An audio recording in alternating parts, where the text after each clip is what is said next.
Hello प्यारे विद्यार्थियों, आप सभी का स्वागत है आर के इंस्टीट्यूट की बायोलॉजी क्लासेस में। मैं विजय सैनी आप सभी के समक्ष फर्स्ट लेसन का जो टॉपिक लेकर के आ रहा हूँ वो है हमारा कायिक प्रवर्धन से लाभ एवं आर्थिक महत्व। जैसा कि आप सभी को पता है, हमने पहली वीडियो में आपको जनन के बारे में बताया था, क्योंकि हमारा जो ये लेसन है, लेसन फर्स्ट, ये जनन के ऊपर ही आधारित है। ठीक है, तो जनन हमने बताए थे आपको कि जनन कितने प्रकार का होता है, जनन क्या होता है। संख्या को बढ़ाना अर्थात अपनी संख्या में वृद्धि करना और अपने जैसे जीवों को उत्पन्न करना ही जनन है। ये बात आपको पता है, भली बात ही। बहुत से विद्यार्थी ऐसे हैं जिनको ये बात नहीं पता है। ठीक है, तो इसमें से दो बातें निकल करके आती है। एक तो संख्या को बढ़ाना जनन है, और दूसरी बात क्या है कि अपने जैसे जीवों को जन्म देना भी जनन है। दोनों परिभाषाएं आपसे आनी चाहिए। ठीक है, अब हम बात करते हैं कायिक जनन के प्रकार बताए थे आपको। कायिक जनन के दो प्रकार बताए थे। वैसे तो तीन में है, पर मैंने दो बताए थे आपको। एक तो लैंगिक जनन और दूसरा अलैंगिक जनन। अब हम बात करते हैं लैंगिक जनन। हमने बताया था उन जीवों में होता है जो जीव उच्च स्तर के होते हैं, जिनमें नर और मादा अलग अलग रूपों में विभक्त होता है जीव।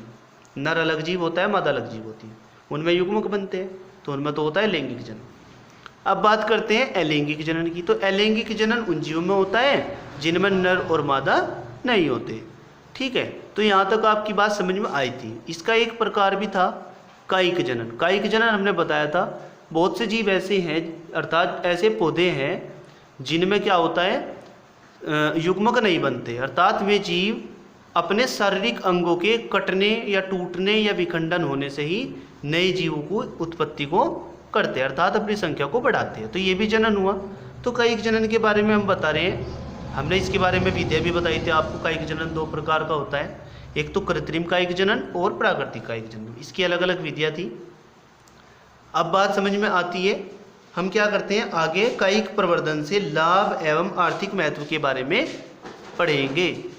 अब हम देखो क्या करते हैं, कायिक प्रवर्धन क्यों जरूरी है या उससे क्या फायदे हैं, और मतलब ये हमारे लिए इतना ज़्यादा महत्व का क्यों है, अर्थात पौधों में ये क्रिया क्यों होती है। अब देखो इसके बारे में हम पढ़ेंगे। इस तकनीक का उपयोग कर उत्तम या श्रेष्ठ, ये जो निशान है या यानी अर्थात श्रेष्ठ जातियों के पौधे का विकास सामान्य पौधे की जातियों से किया जाता है। जो पौधा अच्छी पैदावार या अच्छे फल या अच्छी किस्म का नहीं होता उसे हम बोलते हैं सामान्य पौधा। तो उस पौधे से अच्छी किस्म का, अच्छी वैरायटी का, अपने से उत्तम प्रजाति का पौधा प्राप्त किया जाता है इस विधि से। तो सबसे पहला महत्व तो ये। अब वो कैसे है, अब देखो, यह तकनीक ऐसे पौधों के विकास में अति महत्वपूर्ण है जिनमें बीजों का निर्माण देर से होता है। तो यदि बीजों के इंतजार में रहेंगे, बीज देरी से बनते हैं, तो अगर यदि हम बात करते हैं कि बीजों को प्राप्त करने की तो लंबा समय हो जाता है। तो ऐसे में हमें जल्दी पौधा प्राप्त करना है तो हम इस विधि का इस्तेमाल करते हैं। वह समय समय पर उनका अंकुरण सरल नहीं होता, यदि होता भी है तो उनका अंकुरण नहीं होता है। उदाहरण जैसे केला, अंगूर, अनानास, गन्ना आदि। गन्ने में आपने देखा होगा पौधे की टहनी काटी जाती है, यानी उस पूरा पौधा जो होता है उसके तने को काटा जाता है। जितने भी हिस्सों में काटा जाता है उसे बोलते हैं कलम। क्या बोलते हैं? कलम। कलम लगाना आपने पीछे विधि पढ़ी थी। तो इन सबको क्या करा जाता है, इनसे पौधा तैयार किया जाता है। तीसरा पॉइंट है कायिक प्रवर्धन प्रजनन की सरल, सस्ती व आसान विधि है। इसमें क्या होता है, पहले से जो पौधा होता है उसी से ही नया पौधा बना लिया जाता है। तो इसलिए कैसी है, सरल है यानी आसान है, कम खर्चे की है और आसान विधि है। फोर्थ पॉइंट पर आ जाओ। कायिक प्रवर्धन में पौधे की वृद्धि तीव्र गति से होती है, यानी पौधा बहुत तेजी से गति यानी वृद्धि करता है, अपना विकास करता है। फिफ्थ पॉइंट है, इस तकनीक से विकसित फलदार वृक्षों के विकास और परिपक्व यानी उनकी वृद्धि में और परिपक्व होने में, और परिपक्व होने के बाद फल के निर्माण में 1 वर्ष में ही उपलब्ध हो जाते हैं, अर्थात जो फल होते हैं वे 1 वर्ष में ही प्राप्त हो जाते हैं। कोई दिक्कत तो नहीं है इसमें। अब देखो अगला पॉइंट है, कायिक प्रवर्धन विधि से प्राप्त पौधों में आकारिकी व आनुवंशिक, इसे ऊपर कर लेंगे थोड़ा, आनुवंशिक रूप से जनक पौधों के समान लक्षण पाए जाते हैं। एक पौधा है, पौधे की किसी शाखा को हमने काटा तो लक्षण तो आनुवंशिक पदार्थ तो सेम होगा ना, वही आनुवंशिक पदार्थ उसमें होगा, तो ये जनक पौधे के समान ही होता है। कायिक प्रवर्धन में पौधों को पुष्प उत्पन्न करने व परागण के लिए निर्मित आवश्यक पदार्थ जैसे मकरंद, सुगंध, मकरंद जिससे शहद प्राप्त करते हैं पौधे, फूलों में होता है, चटकीले रंग आदि की आवश्यकता नहीं पड़ती। अर्थात इसमें कीटों को आकर्षित करने की आवश्यकता नहीं होती। परागण करने के लिए कीट ही तो परागण को कराते हैं, तो उनकी आवश्यकता नहीं होती। अगला पॉइंट आ जाइए, कायिक प्रवर्धन में बीजों के अंकुरण तथा फल पकने तक उनकी देखभाल की कोई आवश्यकता नहीं होती। इसके विपरीत लैंगिक जनन में देखभाल की विशेष आवश्यकता होती है। जैसे लैंगिक जनन में जीव जंतु है उसको पाला जाता है, ठीक है, माता क्या करती है, एक लंबे समय के बाद अपने शिशु को जन्म देती है और जन्म देने के पश्चात क्या करती है, उसका पालन पोषण करती है, अर्थात देखभाल करनी पड़ती है। तो कहने का मतलब ये है कि इस विधि में शिशु के देखभाल की कोई आवश्यकता नहीं होती है। ठीक है भाई। अब बात करते हैं किसकी, अब हम बात करेंगे कायिक प्रवर्धन के अवगुणीय हानियाँ, या भाई जो इसके कायिक प्रवर्धन से जो हानि होती है या जो नुकसान होता है पौधे को, उसके बारे में हम बात करते हैं। तो चलिए, हमारा नया पॉइंट है कायिक प्रवर्धन से के अवगुण या हानियाँ, यानी उसके क्या दोष हैं कायिक प्रवर्धन के, वो बताना है। अब देखिए, सभी गौर करेंगे इस बात पे। इस विधि से तैयार पौधों में किसी भिन्नता की संभावना नहीं होती, अर्थात इसमें वही लक्षण चले आ रहे हैं पीढ़ी दर पीढ़ी जो माता पिता कभी पुरखों में थे, सेम टू सेम वही लक्षण आते रहेंगे, और इससे क्या होगा, कुछ गुणों में कमियां होती चली जाएंगी। पीढ़ी दर पीढ़ी जब कोई लक्षण संतान में जाता है तो अनुवांशिक पदार्थ के कुछ जीन कम हो जाते हैं, जिस कारण क्या होता है, उसकी संख्या घटती, अर्थात उसमें उसकी गुणवत्ता में कमी आती चली जाती है। परिणाम स्वरूप वंश का सुधार नहीं किया जा सकता। जैसे आज गन्ने की अलग अलग प्रजातियाँ, गेहूँ की अलग अलग प्रजातियाँ तैयार की जा रही हैं, वे इस विधि से नहीं करी जा रही हैं, क्योंकि उनमें तो दो जनकों का सहयोग होता है। क्या होता है, सहयोग होता है। उनमें क्या होता है, देखो, अनुवांशिक पदार्थ में सुधार होगा तभी तो नई प्रजाति बनेगी, ठीक है, क्योंकि यदि उसी गन्ने को बार बार या उसी गेहूँ को बार बार बोते रहेंगे तो वो अच्छी प्रजाति का नहीं होगा, ठीक है। तो क्या होगा, परिणाम स्वरूप वंश का सुधार नहीं किया जा सकता, जो कि लैंगिक जनन में संभव होता है। ये इसने संभव लिख रखा, ये संभव नहीं है, संभव है, इसको कट करके सही कर लेंगे, संभव है ही, ठीक है। तो हम क्या करेंगे, अब आगे दूसरा पॉइंट आ जाओ। दूसरा पॉइंट है हमारे पास, कायिक प्रवर्धन द्वारा नए पौधे दूर दूर तक नहीं फैलते। कायिक प्रवर्धन द्वारा क्यों नहीं फैलते, अब हम बात करते हैं यदि कायिक प्रवर्धन की, तो जहाँ हमने कली को लगाया, जहाँ मतलब अर्थात कलम को लगाया, वहीं पौधा उगेगा। अब यदि हम बात करते हैं लैंगिक जनन में, लैंगिक जनन में फल बनते हैं, फलों में बीज होते हैं, कोई पक्षी या कीट फल को लेकर के कहीं अन्य स्थान पर चला जाएगा तो वो क्या होगा, पौधे अलग अलग जगह फैल जाएंगे।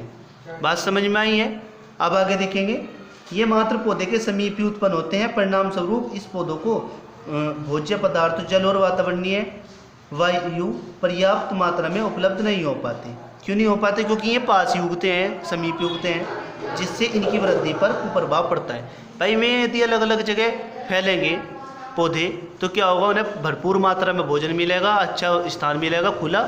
लेकिन यदि सारे एक ही तरह के पौधे पास पास उग जाएंगे तो क्या होगा, उनमें आपस में संघर्ष उत्पन्न हो जाएगा, भोजन के लिए, आवास के लिए, ठीक है, प्रकाश के लिए, इन सभी के लिए उन्हें संघर्ष का सामना करना पड़ेगा, अर्थात इसका उन पर नकारात्मक प्रभाव पड़ेगा।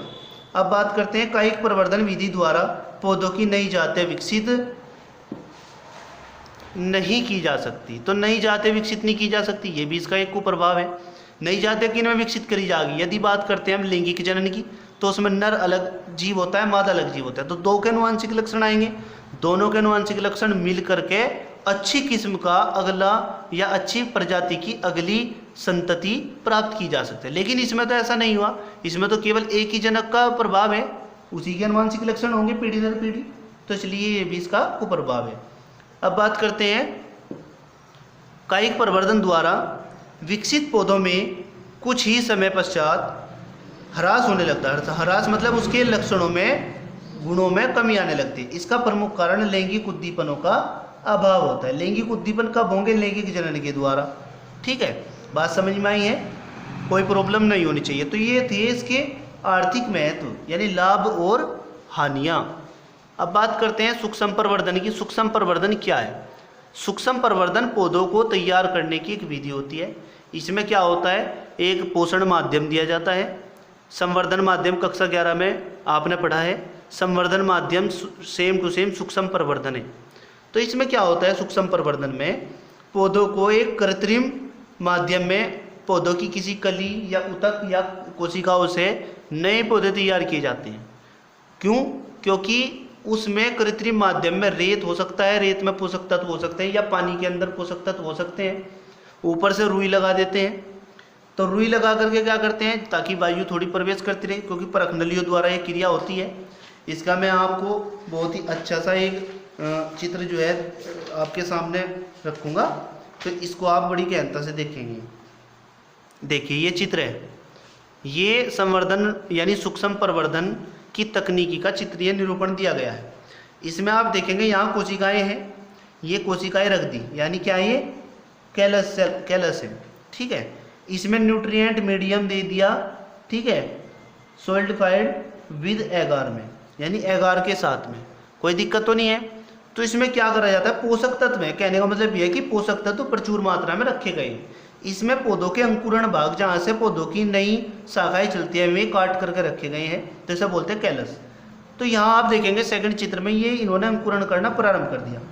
यहाँ अपनी शाखाओं जैसी संरचनाएं निकलनी इन्होंने शुरू कर दी। कोई दिक्कत तो नहीं है। कुछ समय पश्चात हम क्या देखते हैं कि पौधे पूर्ण रूप से विकसित हो गए, एक ही कोशिका से विकसित हो रहे। ऊपर देखो कॉटन लगा रखी ताकि बाहर से कीटाणु न प्रवेश कर सके, ताकि छन करके या शुद्ध वायु उसमें प्रवेश करें और ये कोशिकाएं अपना विकास अच्छे तरीके से कर सकें। तो हम प्रवर्धन माध्यम को पढ़ेंगे। तो अब देखिए क्या करेंगे। देखिए सूक्ष्म प्रवर्धन कायिक प्रवर्धन की सबसे आधुनिक विकसित विधि है। कायिक प्रवर्धन की विधि इसलिए कहा गया क्योंकि इसमें भी तो नर और मादा का कोई सहयोग नहीं है। इसमें तो केवल एक बात है कि भाई कोशिका है, उतक हैं पौधे के, या वे कायिक भाग हैं जहाँ से शाखाएं निकलती। जैसे मैंने आपको बताया था कि ये कोई गन्ना है, यहाँ पर कोई कली लगी हुई है, जैसे जिन्हें हम आँख बोलते हैं। तो इस भाग को काट करके इसमें रखा गया है, इससे ही पौधा बनाया जा रहा है इसमें। ये बात समझेंगे आप। जैसे पॉपुलर की लकड़ी है, उसमें से भी गोंद निकालते हैं, जिसमें से वो येलो कलर का निकलता है, वो उसकी कोशिका या उतकीय भाग होता है, उसको इस माध्यम में रखा जाता है। पूरी टहनी को रखने की आवश्यकता नहीं है, केवल वे भाग जहाँ से नई शाखाएं उत्पन्न होंगी, नई पत्तियाँ निर्मित होंगी, वो भाग। तो क्या करेंगे? इसलिए ये आधुनिक विधि है।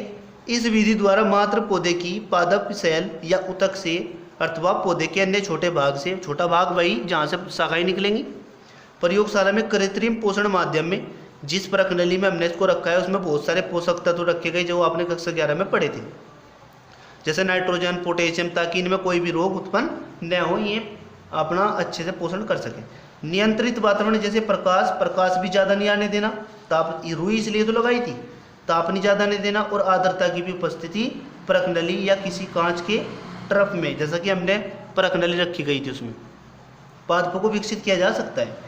यह विधि कोशिका एवं उतक संवर्धन तकनीक पर आधारित है। इस प्रक्रिया को सूक्ष्म प्रवर्धन या सूक्ष्म वर्धन कहते हैं, या संवर्धन भी कहते हैं। इस विधि में मशरूम का भी व्यापारिक स्तर पर संवर्धन किया जाता है, यानी मशरूम की खेती भी बहुत बड़े स्तर पर की जा सकती है। ठीक है, तो हम बात करते हैं यहाँ, ये हमारा पॉइंट क्लियर हुआ। तो सभी बच्चों क्या करेंगे, आप लोग पूर्ण मेहनत के साथ में इस कार्य को करेंगे, और नई वीडियो के साथ में ज़रूर देखो सभी वीडियो। कुछ मैं देख रहा हूँ कि बच्चे क्या कर रहे हैं, वीडियो को व्यू नहीं कर रहे, बिल्कुल भी देख नहीं रहे ना, सब्सक्राइब कर रहे हैं, तो उसका प्रभाव आप लोगों पर पड़ेगा। अच्छा समझने के लिए अच्छी तरह हमें मेहनत करनी पड़ेगी। वीडियो को देखना बिल्कुल भी नहीं भूलें, और सब्सक्राइब करें, और बेल आइकन को जल्दी से प्रेस करते रहें, ताकि आपके पास सारी वीडियो समय समय पर आती रहें। तो तब तक के लिए हम नए पॉइंट के लिए साथ में आप सभी से मिलेंगे। तब तक के लिए जय हिंद, जय भारत।